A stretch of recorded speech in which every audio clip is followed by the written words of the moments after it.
Stroke అనేది చాలా పరిపాటు అయిపోయింది. అంటే నమ్ముతారా మీరు? మెదడుకు సంబంధించిన ఎమర్జెన్సీస్ తీసుకుంటే స్ట్రోక్ ఏదైతే మన దాని తెలుగులో చెప్పుకున్నట్టు పక్షవాతం అనేది అన్నింటికంటే ఎక్కువ శాతం.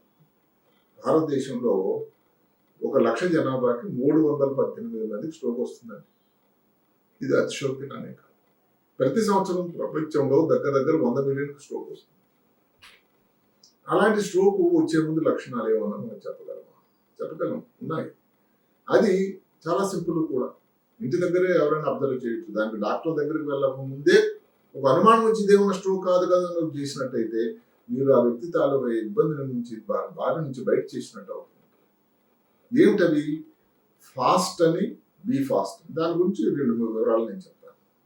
ఫాస్ట్, ఎఫ్ అంటే ఫేస్, అంటే ఏదైనా ఈ మొహం మీద ఏదన్నా కానీ ఒక పక్క కానీ వంకరగా అయినట్టున్నా అది ఇంకా డౌట్ లేదండి, అది స్ట్రోక్ అవ్వడానికి ఆస్కారం. అతను బీప్ ఉన్నా లేకపోయినా ఏదున్నా కానీ ఒకసారి డాక్టర్ని సందర్శించాల్సిన అవసరం అయితే ఉంది. అలాగే ఏదో చేతులు రెండు ఒకదాంట్లో ఒక వస్తువు పట్టుకున్నప్పుడు ఒక చేయి పడిపోతూ ఉంది అనుకోండి, ఏ అంటే ఆర్మ్, ఆ చెయ్యి వీక్నెస్ కూడా దానికి దారితీస్తుంది. ఎఫ్ఏ అయిపోయింది కదా. Yes, speech. మాటల్లో తేడా ముందు మాదిరి స్వచ్ఛంగా లేదు, చెప్పాలనుకుంటే చెప్పలేకపోతున్నా, క్లారిటీ లేదు. టీ అంటే time for going to the doctor. విన్నారా? FAST. ఎఫ్ అంటే ఫేస్, ఏ అంటే arm, S speech, T time to go. ఇంకా మరి బి ఫాస్ట్ ఎందుకు వచ్చింది అడగండి. బి అంటే ఇంకా 2 మాటలు. అంటే మెదడులోనే సృష్టికి వచ్చిన 2 భాగాలు మొత్తం ఇచ్చారు. ఒకటి పెద్ద మెదడు భాగం, చిన్న మెదడు.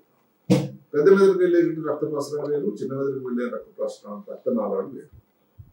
ఈ చిన్న మెదడుకు సంబంధించిన రక్తనాళాల్లో వచ్చేటువంటి స్ట్రోక్ ని పోస్టీరియర్ సర్క్యులేషన్ స్ట్రోక్ అంటారు.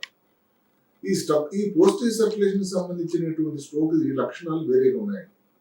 అది బి. బి అంటే ఏమిటి? బ్యాలెన్స్.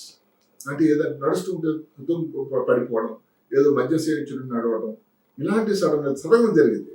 మద్యం సేవించబడడం జరిగింది కాదండి, సడన్ గా వచ్చేటట్టు బ్యాలెన్స్ లో లోపం కానీ తేడా వచ్చినా పడిపోయినా. ఈ అంటే కంటిలో ఒక వస్తువు 2 వస్తువులు కనపడడం, లేకపోతే ఒక కంట్లో పూర్తిగా అసలు కనపడకపోవడం, కన్ను బుజరైపోయినట్టు కనపడడం కానీ ఇలాంటిగా ఉండేటట్టు అయితే అవి పోస్టీరియర్ అంటే ఈ చిన్న మెదడు భాగానికి సంబంధించిన రక్త ప్రసరణలో వచ్చిన లోపం వల్ల వచ్చే స్ట్రోక్.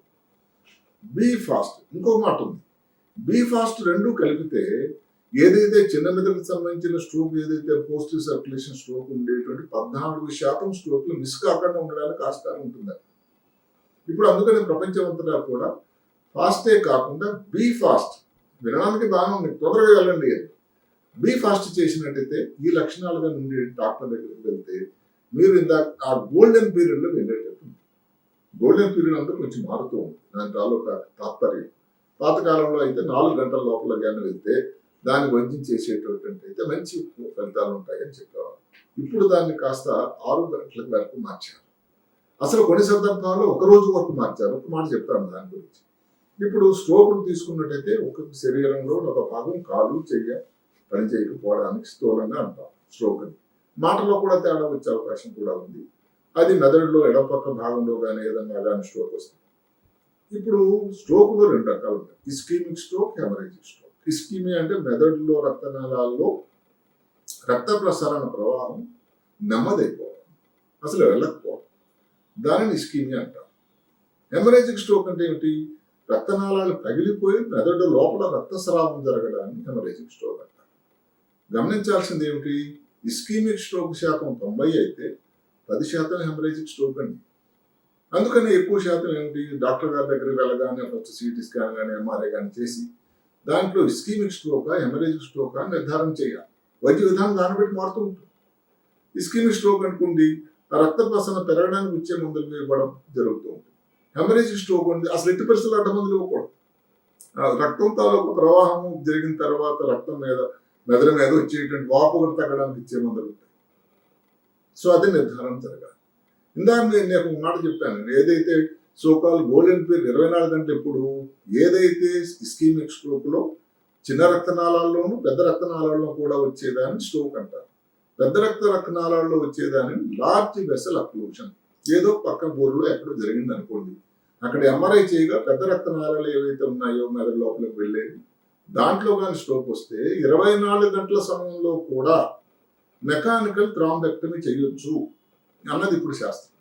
అంటే ఏమిటి? ఏదైతే రక్తం ప్రవాహం ఆగిపోయి రక్తం లోపల గడ్డగట్టుకుపోయినట్టు ఏదైతే ఉందో రక్తాన్ని తీసేటువంటి ఒక పద్ధతి, ఒక స్టెంట్ పెట్టడం ద్వారా ఆ రక్తం గడ్డగట్టుకున్న దాన్ని తీసివేస్తే రక్త ప్రసరణ మరి తయారవుతుంది. నమ్మశక్యంగా ఆయన ఫలితాలు.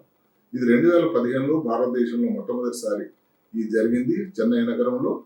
ఇప్పుడు ప్రతి నగరంలో కూడా, హైదరాబాద్ నగరంలో కూడా ఎవ్రీగా వాడుతున్నారు మెకానికల్ థ్రాంబెక్టమీ. అంటే సౌకర్యాలు పెరుగుతున్నాయి, అవకాశాలు పెరుగుతూ ఉన్నాయి. అయినా కానీ పేషెంట్ డాక్టర్ దగ్గరికి ఎంత తొందరగా చేరుతారనేది ఈ రోజు కూడా మారలేదు. అందుకని స్ట్రోక్ కానీ రాకూడదని కోరుకున్నా కూడా వచ్చేటట్టయితే బీ ఫాస్ట్, హాస్పిటల్కి ఎంత తొందరగా అయితే అంత వెళ్ళండి, డాక్టర్స్ దర్శించండి.